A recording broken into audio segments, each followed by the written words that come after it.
ഇപ്പോഴും സമരം തുടർന്നുകൊണ്ടിരിക്കുകയാണ്. സമരം നിർത്തണം എന്നുള്ളൊരു നിർദ്ദേശം വന്നിട്ടുണ്ട്. അങ്ങ് പറഞ്ഞത് എപ്പോഴെങ്കിലും തെറ്റായിട്ട് വ്യാഖ്യാനിക്കപ്പെട്ടിട്ടുണ്ട്? എന്താണ് എവിടെ ആര് സമരത്തെ കുറിച്ച് പറഞ്ഞതോ അല്ലെങ്കിൽ ഞാൻ പറഞ്ഞ കാര്യങ്ങൾ തന്നെ പൊതുവിൽ മാധ്യമങ്ങൾ റിപ്പോർട്ട് ചെയ്തത് അതൊന്നും പ്രശ്നമല്ല. ഞങ്ങളുടെ നിലപാട് വ്യക്തമാക്കിയതാണ്. നിങ്ങൾ മനസ്സിലാക്കേണ്ടത് ഇന്ത്യ ഗവൺമെന്റിന്റെ കീഴിൽ ഒരുപാട് സ്കീമുകളുണ്ട്. നാഷണൽ ഹെൽത്ത് മിഷന്റെ കീഴിലാണ് ആശ എന്ന് പറയുന്നത്. പിന്നെ ICDS പ്രോജക്റ്റിന്റെ കീഴിലാണ് അംഗൻവാടി വരുന്നത്. MNREG എന്ന് പറയുന്നത് മറ്റൊരു സ്കീം. പിന്നെ ഇതുപോലെ നിരവധി സ്കീമുകൾ കേന്ദ്ര ഗവൺമെന്റ് പ്രഖ്യാപിച്ചിട്ടുണ്ട്. ആ സ്കീമുകളിൽ ജോലിക്കാരെ എടുക്കുന്നത് PSC വഴിയോ എംപ്ലോയ്മെന്റ് എക്സ്ചേഞ്ച് വഴിയോ ഒന്നുമല്ല. അതിൻ്റെതായ ഒരു പ്രത്യേക ക്രൈറ്റീരിയം വെച്ച് ബന്ധപ്പെട്ട സംസ്ഥാനങ്ങളിലെ ഡിപ്പാർട്ട്മെന്റുകളും കേന്ദ്ര NHM ഉദ്യോഗസ്ഥന്മാരും ഉണ്ടാക്കുന്ന നോംസ് വെച്ചാണ് എടുക്കുന്നത്. അവർക്ക് എന്ത് വേതനം എങ്ങനെ നൽകണമെന്ന് ഈ സ്കീം ആവിഷ്കരിച്ച കേന്ദ്ര ഗവൺമെന്റ് ഒരു രൂപരേഖ തയ്യാറാക്കിയിട്ടുണ്ട്. ഒരു കാലത്തും ഇവരെ വർക്കർ എന്ന കാറ്റഗറിയിൽ ഉൾപ്പെടുത്തിയിട്ടില്ല. വോളണ്ടിയേഴ്സ് ആണെന്നാണ് കേന്ദ്ര ഗവൺമെന്റിന്റെ ന്യായം. കാരണം എന്താ വെച്ചാൽ ഞങ്ങൾ നിരവധി സമരങ്ങൾ പാർലമെന്റിന് മുമ്പിലും കേന്ദ്ര ഓഫീസിന് മുമ്പിലും നടത്തിയപ്പോൾ കേന്ദ്ര തൊഴിൽ വകുപ്പുമായും ആരോഗ്യ വകുപ്പുമായും മറ്റ് ഡിപ്പാർട്ട്മെന്റുകളുമായൊക്കെ ചർച്ച ചെയ്യുമ്പോൾ ഞങ്ങളിത് തൊഴിലാളികളായി റിക്രൂട്ട് ചെയ്തതല്ല, അവർ വോളണ്ടിയേഴ്സാണ്, അതിന് ഇൻസെന്റീവ് മാത്രമേ നൽകാൻ പറ്റൂ എന്ന നിലപാടാണ് കേന്ദ്രത്തിനുള്ളത്. ആ നിലപാടുള്ളപ്പോൾ സംസ്ഥാന സർക്കാരിന് കഴിയാവുന്നത് സംസ്ഥാന സർക്കാർ ചെയ്തിട്ടുണ്ട്. കേരളത്തിൽ 7,000 രൂപ വരെ അവരുടെ ഹോണറേറിയം നൽകുന്നത് സംസ്ഥാന സർക്കാരോട് ചേർന്നിട്ടാണ്, കേന്ദ്ര ഗവൺമെന്റിൻ്റെത് മാത്രമല്ല.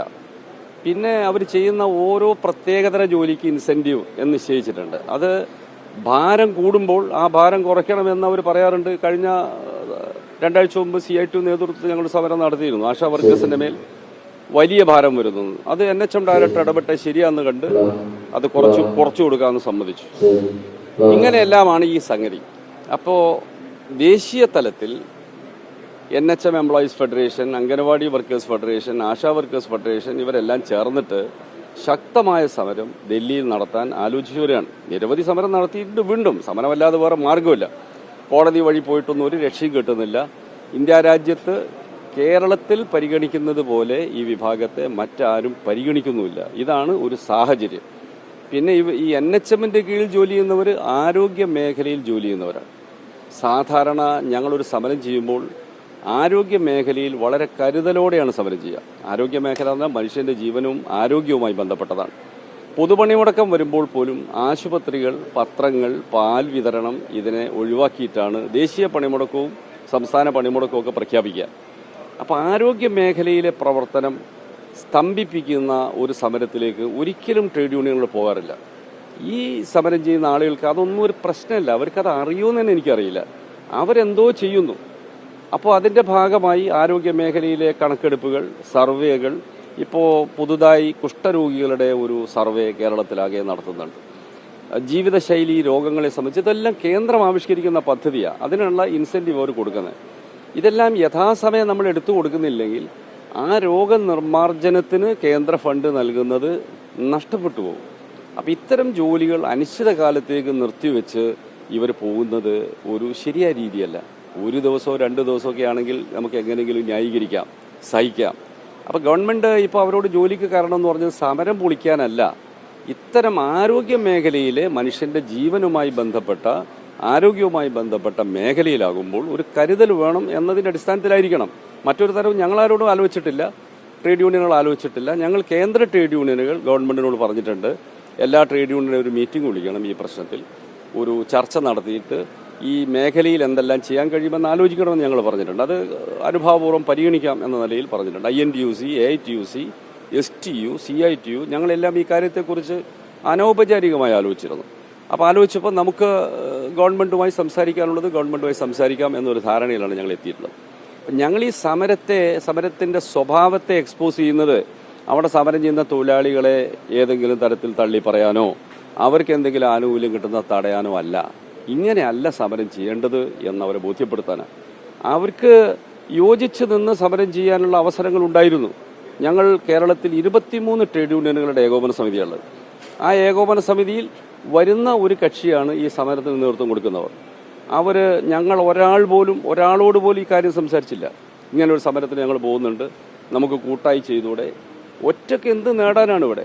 27,000-ഓളം ആശാ വർക്കർമാരിൽ ഏതാനും പേരാണ് ഈ സമരത്തിൽ വന്നിട്ടുള്ളത്. അവരെല്ലാം അവരുടെ സംഘടനാ പ്രവർത്തകരൊന്നുമല്ല.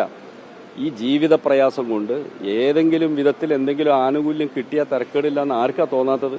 അങ്ങനെയൊക്കെ കുറച്ച് ആളുകൾ പോയിട്ടുണ്ടാവാം. അത്തരം ഒരു വിഭാഗീയ സമരം കൊണ്ട് ഒരു നേട്ടം ഉണ്ടാക്കാൻ കഴിയില്ല. ഇതാണ് ഞങ്ങൾ എക്സ്പോസ് ചെയ്തത്. അല്ലാതെ അവരെ തള്ളി പറയാനോ അവരെ മോശക്കാരാക്കാനോ ഒരു ഉദ്ദേശവും ഞങ്ങൾക്കാർക്കില്ല. അതാണ് എനിക്ക് മനസ്സിലാവാത്തത്. ഈ ഇടുക്കിയിൽ സംഭവിച്ച അതാണ്. മൂന്നാറിൽ AITUC ആയിരുന്നു ഒരു കാലത്ത് ഏറ്റവും പ്രമുഖ സംഘടന. പിന്നെ INTUC, CITU 3-ാം സ്ഥാനത്തായിരുന്നു. ഞങ്ങളെല്ലാം നിരവധി സമരങ്ങൾ നടത്തിയാണ് ടാറ്റ കമ്പനിയോട് തൊഴിലാളികളുടെ മിനിമം വേജസ്, ആനുകൂല്യങ്ങൾ ഇതൊക്കെ നേടിയെടുത്ത്. ഇതൊക്കെ പറഞ്ഞാലും ആ തൊഴിലാളികളുടെ ജീവിതം ഇപ്പോഴും കഷ്ടമാണ്. അവരുടെ താമസ സ്ഥലം, ലയങ്ങൾ, അതിൻ്റെ ദുരന്താവസ്ഥ ഇതൊക്കെയുണ്ട്.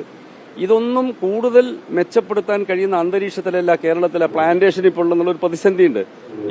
പിന്നെ ആസിയാൻ കരാർ വന്നതിന് ശേഷം തോട്ടം ഉൽപ്പന്നങ്ങളൊക്കെ ഇറക്കുമതി വന്നപ്പോൾ നമ്മുടെ ഉൽപ്പന്നങ്ങളുടെ വില കുറഞ്ഞു. അങ്ങനെ ഒരുപാട് പ്രശ്നങ്ങളുണ്ട്.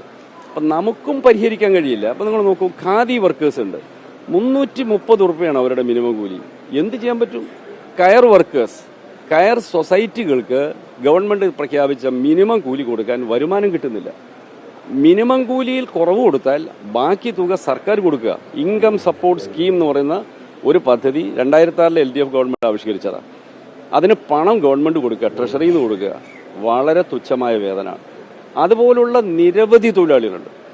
ഈ തൊഴിലാളികൾക്ക് മുഴുവൻ ജീവിക്കാൻ ആവശ്യമായ വരുമാനം നൽകാൻ ആഗ്രഹമുണ്ട്. പക്ഷേ സംസ്ഥാന സർക്കാരിന്റെ ഇന്നത്തെ അവസ്ഥയിൽ ഗവൺമെന്റ് വിചാരിച്ചാൽ മാത്രം പരിഹരിക്കാൻ കഴിയുന്നതല്ല ഈ വിഷയങ്ങളെന്നതാണ് പ്രശ്നം.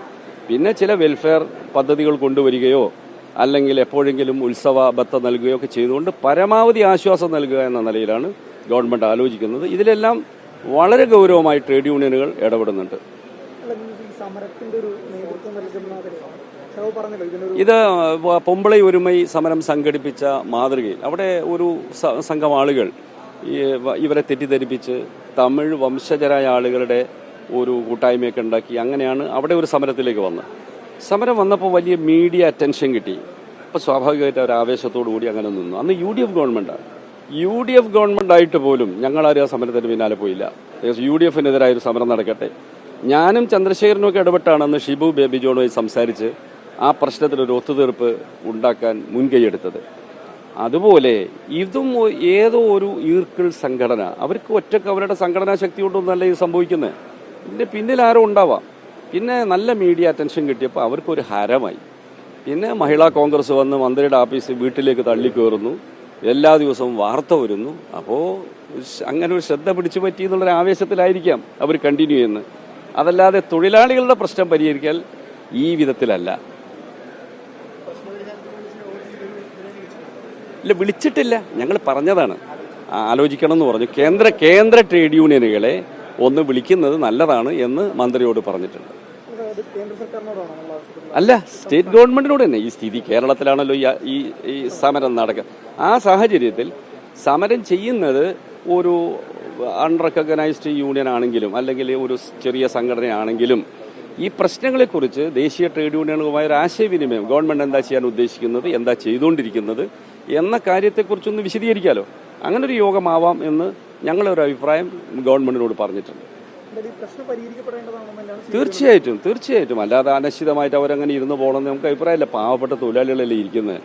അവരുടെ ജീവിത പ്രയാസത്തിൽ നിന്നുണ്ടാകുന്നതാവാം അവരുടെ വികാരം. പക്ഷെ ഇത് ഈ വഴിയിലൂടെ തിരിച്ച് വിട്ടത് ശരിയായില്ല.